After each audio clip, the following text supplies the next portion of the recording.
আসসালামু আলাইকুম। আমি অ্যাকচুয়ালি আমার ফেসবুক লাইভ অ্যাক্টিভিটিস কমিয়ে দিয়েছি। শেখ হাসিনার আমলে আমরা হার্ডলাইনার ছিলাম, বাট পলিটিক্যাল গভর্নমেন্ট আসার পর আমি গত নির্বাচনে আমি অবশ্যই জামাতে ইসলামকে সমর্থন দিয়েছিলাম। বাট বিএনপি এখন সরকার গঠন করছে, আমি চাই তারা কাজ করুক। বাট আমি মেজর কোনো কিছু ছাড়া কোনো কিছু নিয়ে কথা বলবো না বলেছিলাম, বাট কিছু কিছু জিনিস আছে যেগুলা আমার নলেজের ভিতর আছে, সেগুলো আমি মনে করি আমাকে বলা উচিত। আমি চাই সরকার ঠিকমতো কাজ করুক, বাট তারপর যে সমস্ত গ্রস লেভেলের যে সমস্ত অনিয়মগুলো আছে সেগুলো নিয়ে আমি কথা বলবো। এর আগেই আমি আগের আগে একটা বড় একটা মিলিটারি অফিসারদের একটা পোস্টিং অর্ডার হয়েছিল, যেখানে লেফটেন্যান্ট জেনারেল মুশফিক প্রমোশন পেয়ে, যেটা জেনারেল ওয়াকার আগে আটকে রেখেছিল, প্রিন্সিপাল স্টাফ অফিসার হয়েছে। এবং জেনারেল ওয়াকার এখনো স্বপদে আছেন, এবং জেনারেল ওয়াকার চেয়েছিলেন লেফটেন্যান্ট জেনারেল মাইনুরকে সিজিএস বানাতে, ইন্টিম গভর্নমেন্টের সময় পারেননি, এখন উনি আবার তাকে ওখানে রেখেছেন।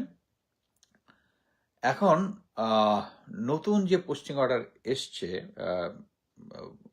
এর মধ্যে অ্যাকচুয়ালি আমি কথা বলার মতো আমি কোনো কিছু ইম্পর্টেন্স দেখিনি, বাট এই সেকেন্ডটাতে দেখেছি। প্রথমটার মধ্যে আমি অলরেডি বলেছি যে আমি যেটা শুধু নেসেসারি মনে করবো ওইটাই বলবো।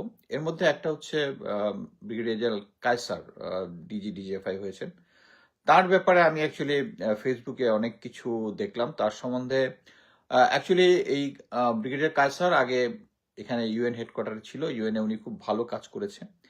Actually he is from Sylhet cadet college, আমি সেম ক্যাডেট কলেজে। সো আমি ক্যাডেট কলেজে তাকে সম্ভবত দেখিনি, বাট আমরা বিভিন্ন পার্টি টার্টিতে কথা হয়েছে।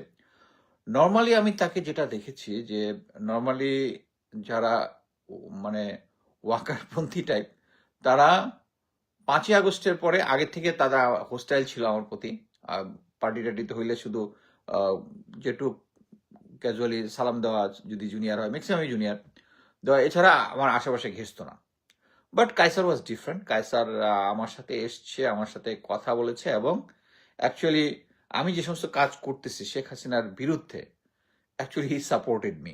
কথা বলছে, আমি জানি না মনে কি আছে, বাট তার দেখলাম যে তার এক ভাই আছে লন্ডনে, তারপরে সে জেনারেল আজিজের সময় তার এমএ ছিল, তারপরে শেখ হাসিনার সাথে তার ছবি। বাট আমি যেটা মনে করি সেটা হচ্ছে সেই আমলে অ্যাকচুয়ালি সবাই শেখ হাসিনার গুণগান গেয়েছে, কিন্তু যারা গুম খুন বা মানবাধিকার রিলেটেড সিরিয়াস ক্রাইমের সাথে জড়িত না, তাদের ব্যাপারে আমাদের অ্যাকচুয়ালি এতটা হোস্টাইল হওয়া উচিত না।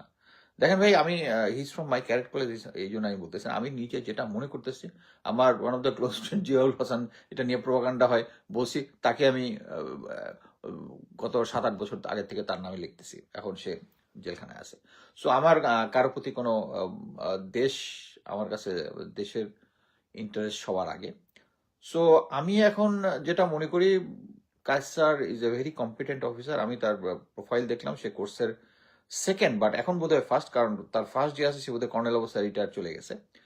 সো তার ইয়াতে নেগেটিভ আমি কোনো কিছু দেখিনি, বাট যেটা হচ্ছে তাকে সে পজিটিভ না নেগেটিভ, এটা আমরা অ্যাকচুয়ালি দেখবো তার ফিউচার অ্যাকশনে সে যে সমস্ত কাজ করবে। বাট এর আগ পর্যন্ত আমি তাকে আওয়ামী লীগ ট্যাগ দিতে চাই না, কারণ শেখ হাসিনার সময় সে শেখ হাসিনার বিরুদ্ধে আমার সাথে কথা বলেছে। আমি আমাদের ক্যাট কলেজের একটা পিকনিকের মধ্যে সে এসে লং টাইম কনভারসেশন করেছে, যে নর্মাল লং টাইম কনভারসেশন সে করেছে। সো ওই রকম যদি সে হার্ডকোর যদি আওয়ামী লীগ হতো, এটা করার কথা না। তো আমি তাকে বেনিফিট অফ ডাউট দিতে চাই। আমি মনে করি যে তাকে লেস ওয়ার্ক, তাকে কাজ করুক, বাট তার যেটা হয় আর কি, আমি জানি না এখন পর্যন্ত সে ডিজিএফআই এর পূর্ণ কন্ট্রোল নিয়েছে কিনা, বাট এখনো আমার এগেনস্টে কিছু ওই যে কতগুলো অ্যাকাউন্ট আছে না, জিরো ফলোয়ার জিরো ফলোয়িং, মানে আজকে অ্যাকাউন্টটা ওপেন করছে করে আমার অ্যাকাউন্টে আসে 2-3টা আমার এগেনস্টে 2-1টা ফটো কার্ড ইয়ে করে দিয়ে চলে যায়। এইটা চালু আছে, এবং এটা আমাকে ডিজিডিজিফাই যতই বলুক, স্যার এটা আমরা করি না, your people are doing it, you don't have a control over it, simple. So আমরা ফিউচারে দেখবো, এবং প্লাস হচ্ছে আমি ডিজিএফআই থেকে নিয়মিত মাসোহারা পাওয়া যারা আছে, জুলকারনাইন স্যার ইদানিং দেখতেছি মানে কিছু কিছু সহি পোস্ট করতেছে, তার একটা পোস্ট আমি শেয়ারও করছি, যেটা রাইট, শেয়ার করতে আমার কোনো সমস্যা নাই। বাট আমি মনে করি যে ডিজিএফআই ডিজিএফআই এবং দেশকে যারা রক্ষা করবে, তারা দেশপ্রেমিক যারা আছে তারাই তাদেরকে রক্ষা করবে, বিকজ তারা সবসময় রাইট কাজ করবে। আমি যেটা মনে করি যে তারা সবসময় রাইট কাজ করবে, এবং আমি তাদেরকে ডিফেন্ড করতে চাই যে ডিজিএফআই যে কাজটা করুক। কারণ সো জেনারেল জাহাঙ্গীরকে চেঞ্জ করে ওকে করছে, আমি মনে করি যে he is the right man. এবং একটাও বুঝতে হবে যে বাংলাদেশের যত যারা জিনিয়াস, তারা আবার নিজের লাভ ক্ষতিটা খুব ভালো বুঝে। লাইক আমি আগে বলছি জেনারেল ইকবাল করিম ভুইয়া, ভেরি জিনিয়াস। আমার দেখা বাংলাদেশ সেনাবাহিনীর মধ্যে যদি genius is concern, he is the best. But তাকে যদি ভারত কন্ট্রোল করে, এটা ভারতের জন্য ভালো, আমাদের জন্য ভালো না। সো আমি মনে করি যে আমি কায়সার রশিদের সাথে কোনো ভারতীয় কানেকশন, বা নর্মালি যেটা হয় একজনের সাথে একটা লং কনভারসেশন করলে তার মাইন্ডটা বোঝা যায়, আমার কাছে সেটা মনে হয়েছে হি is a good guy, let him work, তার পিছনে এত লাগার কোনো কিছু নাই। But let's talk about some other issue. সেটা হচ্ছে রিসেন্টলি আপনারা দেখেছেন যে একটা নতুন পোস্টিং অর্ডার বেরিয়ে হয়েছে। পোস্টিং অর্ডারটা হচ্ছে lieutenant general Shaheen, commandant NDC, যাকে আমরা কয়েকদিন আগে শুনেছিলাম যে উনি বাড়ি চলে যাচ্ছেন, তাকে বাড়ি পাঠিয়ে দেওয়া হচ্ছে। যখন মেজর কি বলে, আমরা যখন দেখলাম যে স্যার কোথেকে আসলো, ইয়া থেকে জুবাইর সালিহিন স্যার যখন ইয়া থেকে আসলো, অ্যাম্বাসেডর থেকে ফেরত আসলো, তখনই আসছিল যে উনি আউট হয়ে যাচ্ছেন। কিন্তু উনি আবার কোথায়, কমান্ড্যান্ট এনডিসি। কমান্ড্যান্ট এনডিসি মানে হচ্ছে এটা একটা ট্রেনিং ইনস্টিটিউশন। সো এটার সাথে কিন্তু আর্মির অন্য অপারেশনাল কোনো সম্পর্ক নাই। কার আছে? চিফ অফ জেনারেল স্টাফের আছে, কোয়ার্টার মাস্টার জেনারেল আছে। তার যে আর্মির ইকুইপমেন্ট প্রকিউরমেন্ট যত কিছু আছে, এগুলোর সাথে উনি জড়িত। আবার জেনারেল মাইনুর হচ্ছে জেনারেল ওয়াকারের চুজেন, সে হচ্ছে সিজিএস। সো আমি যেটা দেখতেছি সেটা হচ্ছে যারা জেনারেল ওয়াকারের কন্ট্রোলের এবং ট্রাস্টেড লোক, তারা ফেরত এসছে আবার। এটা আমি জানি না বিএনপি এটা কিভাবে নিবে, বা তারা কি জেনে বুঝেই করতেছে কিনা। আমি যে বিশ্বাস করি যে ব্রিগেডিয়ার জেনারেল শামস যিনি আছেন, উনি এই ব্যাপারে ভালো মতোই জানেন। জেনে শুনে যদি তাদেরকে অ্যাপয়েন্টমেন্ট দেন, তাহলে বুঝতে হবে যে উনি ভারতের এজেন্ডা ফুলফিল করতেছেন, ক্লিয়ার কাট। আমি একটা পোস্ট দিয়েছি যে জেনারেল শাহিন যখন আগস্ট বিপ্লব চলে, তখন উনি অজিত দোভালের সাথে কথা বলেছেন, এবং অজিত দোভালকে বলেছেন যে জেনারেল ওয়াকার ইজ আনফিট, আমাকে সেনাপ্রধান বানান, আমি এই বিপ্লব দমাই দিব। এবং এরপরে জেনারেল ওয়াকার তাকে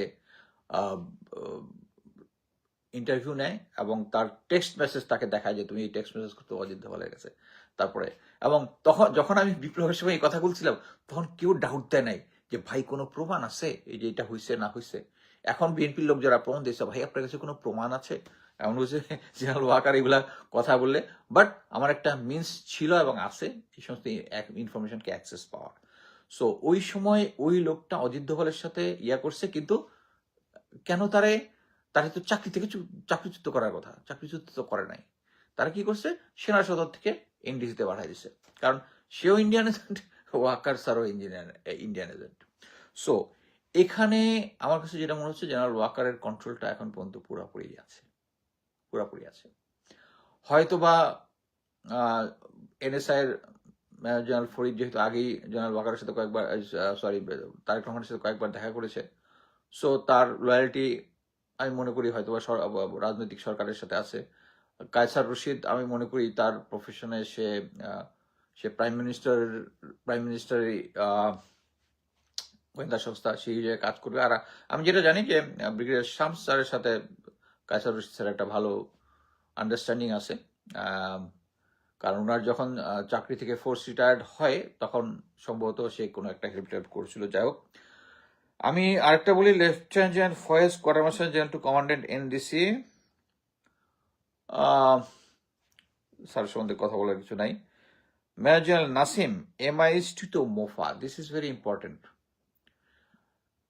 মেজর জেনারেল নাসিম অ্যাকচুয়ালি বাংলাদেশের বিশাল ক্ষতি করছে।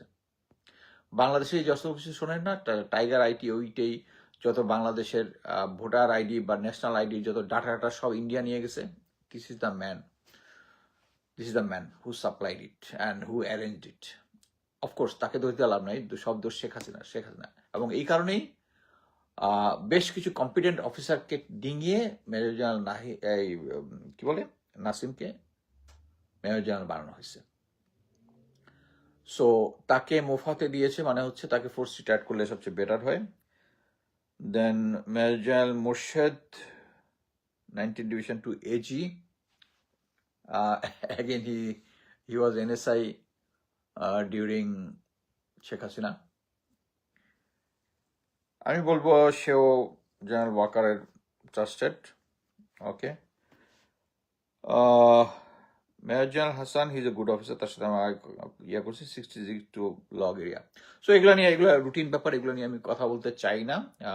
বাট যেটা আমি বললাম মেইন জিনিস হচ্ছে, আমি কমান্ডেন্ট ডিজিএফআইকে আমি মনে করি যে we should give chance to talk. আর বাকি যেটা বলবো যে বর্তমানে যেটা হচ্ছে, আরেকটা জিনিস আমি একটা জিনিস বলি যে প্রথমে আমরা দেখলাম যে একটা কিছু অখ্যাত জায়গা থেকে বলা হচ্ছে যে কয়েকদিন আগের ঘটনা, যে এই সরকার মানে তারেক রহমান মাননীয় প্রধানমন্ত্রী প্রথমেই অফিস করেছেন, ওই দিনই বিডিআর এর নাম পরিবর্তন করবেন এবং একটা নতুন বিচার বিভাগীয় তদন্ত করবেন। এটা নিয়ে অখ্যাত কিছু করতে, কিন্তু মেইন স্ট্রিম মিডিয়া কভার করে নাই। এটা নিয়ে আমি একটা ছোট্ট পোস্ট দিয়েছিলাম। 2 দিন ধরে আমি যেটা হয় যে এই ধরনের জিনিস হইলে আমি যদি ভুল তথ্য দেই, সাথে সাথে মধ্যে অ্যাটাক হয়। অ্যাটাকের পরিমাণ দেখি সাফিসিয়েন্ট না, আমার কাছে মনে হচ্ছে দিস ইজ এ ট্রু। দেন আমি একটা সিরিয়াস অ্যানালিটিক্যাল পোস্ট দিলাম এটা নিয়ে।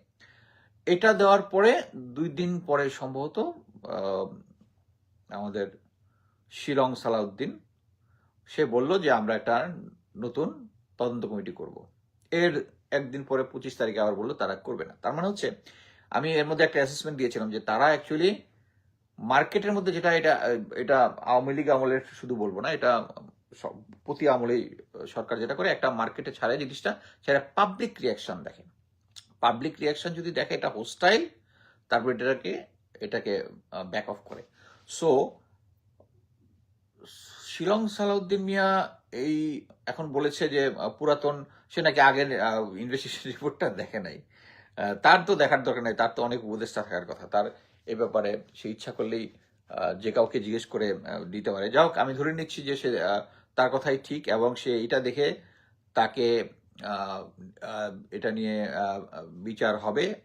বাট আমরা দেখি কি শুরু হয়। বাট আমার কাছে যেটা ধারণা যে এই ইনভেস্টিগেশন রিপোর্ট যেটা অলরেডি মার্কেটে চলে আসছে, যেটা ফেসবুকে ঘুরতেছে, যেটা আমিও শেয়ার করেছি এবং এটা আমি কনফার্ম করেছি এটাই সেই অ্যাকচুয়াল অরিজিনাল রিপোর্ট। এর সাথে কিছু অ্যানেক্সট্রা যেগুলো এগুলো সম্বন্ধে দেয় নাই, বাট মূল রিপোর্ট এটার মধ্যেই ভারতের ইনভলভমেন্টের কথা বলা আছে।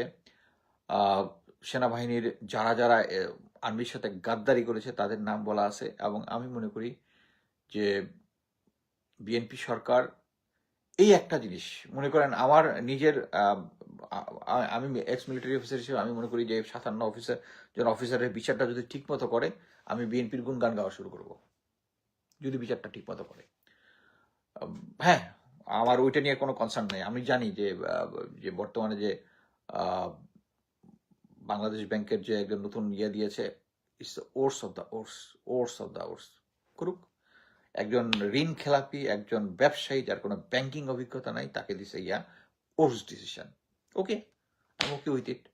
বাট এই পিলখানা হত্যাকাণ্ডের বিচার আপনাদেরকে করতে হবে, না হলে লেগে থাকবো আমি। আমার কথা কি হবে না হবে ডাজন্ট ম্যাটার, বাট আমি এটার পিছনে লেগে থাকবো। আরেকটা হচ্ছে একটা কি কথা বলতে চাইছিলাম, আচ্ছা সেই আমি মনে করি যে হত্যাকাণ্ড যেটা হচ্ছে, ওই শাপলা চত্বরের হত্যাকাণ্ড, এটাকে আমল নিতে হবে। এটার কারণটা হচ্ছে এগুলোর সাথে আমাদের একটা বড় মিলিটারির লোকজন জড়িত। আমি চাই বাংলাদেশ সেনাবাহিনী এই কলঙ্ক মুক্ত হোক। বাংলাদেশ সেনাবাহিনীতে যারা গুম, খুন এবং হত্যাকাণ্ডের সাথে জড়িত, এদের কলঙ্ক মুক্ত হোক মানে হচ্ছে আপনারা ফিউচারে যে সরকারি আসুক, তারা যদি এই ধরনের কোনো কাজে কাউকে বলে, তারা যেন এই সামনের উদাহরণটা দেখে যে কতজন ফাঁসিতে ঝুলছে। এবং আমরা ওইটাও কনসার্ন যে বর্তমানে যে চিফ প্রসিকিউটর তাজুল, তাকে চেঞ্জ করাটা একদম উচিত হয় নাই। কারণ এখানে যে কি পরিমাণ প্রেশার আছে, আমি যেহেতু এটা ক্লোজলি ফলো করতাম, এটার মধ্যে রাজনৈতিক, প্রশাসনিক, বৈদেশিক কত ধরনের প্রেশার যে আছে, এই প্রেশারগুলো সব কিছু ম্যানেজ করেছে তাজুল।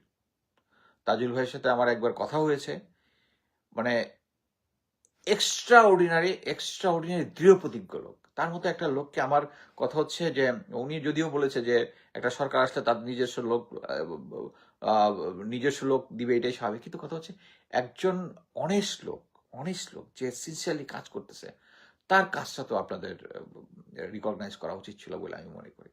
তারপরেও যত অনিয়মই হোক, পিলখানা হত্যাকাণ্ডের বিচারটা আমি চাই যদি এটা হয়। এবং আমি মনে করি আপনাদের শুরু করতে হবে প্রথমে হচ্ছে যে সমস্ত অফিসার যারা আছে, যে সমস্ত অফিসার এটার সাথে জড়িত, তাদেরকে আগে অ্যারেস্ট করুন। এবং মনে করেন যে ওইটা হইলে হবে না যে জেনারেল ওয়াকার এসে বলবে যে কি সে আমার লোক, অতএব সে ইয়ার কি ক্যান্টনমেন্টের ভিতরে একটা সাব জেলে থাকবে। এটা হইতে পারবে না। এই যে দেখেন, আমার কি বলে, আমার রিটায়ারমেন্ট বেনিফিট আটকে দিচ্ছে জেনারেল ওয়াকার। আমি কাউকে রিকোয়েস্ট করিনি যে আমার এটা ঠিক করেন, দরকার নাই। আল্লাহ যদি হাজির নাজির থাকে, আল্লাহ যদি আমার উপরে কারো অন্যায় করে, জেনারেল ওয়াকার আজীবন 5 ওয়াক্ত নামাজ পড়ছে না, ওই দিন তার সমস্ত জিনিস বলবো যে নামাজ যেগুলো পড়ছে, তারপরে he will be sent to hell. Anyway, আল্লাহ শ্রেষ্ঠ বিচারক। আচ্ছা, আমার এটা নিয়ে, বাট কথা হচ্ছে দেখেন, যারা যে 5টা জেনারেল ইন্ডিয়াতে পালায় গেল, তারা তো মানে আমি বাংলা আর্মির ভাবমূর্তি ক্ষুণ্ণ করতেছি, ওই সারা দেশের সাথে গাদ্দারি করে পালায় গেছে। এরা আর্মির ভাবমূর্তিকে আমার থেকে কম ক্ষুণ্ণ করেছে, তাই তো? যে তাদের রিটায়ারমেন্ট বেনিফিটটা আপনি বন্ধ করেন নাই। সো আপনি যদি জেনারেল ওয়াকারের উপরে বিশ্বাস করেন, তাহলে তার মানে হচ্ছে আপনারা ইনডাইরেক্টলি ভারতের আজ্ঞাবহ হয়ে কাজ করতেছেন, এর কোনো অল্টারনেটিভ নাই। সো আমি এটাই বলবো যে নতুন একটা ইনভেস্টিগেশন করা হয় না পিলখানা নিয়ে, গুড, কিন্তু গুড এর তখনই হবে যদি আপনি সঠিক বিচারটা করেন, এবং আমরা বিচারের অপেক্ষা আছি। ধন্যবাদ।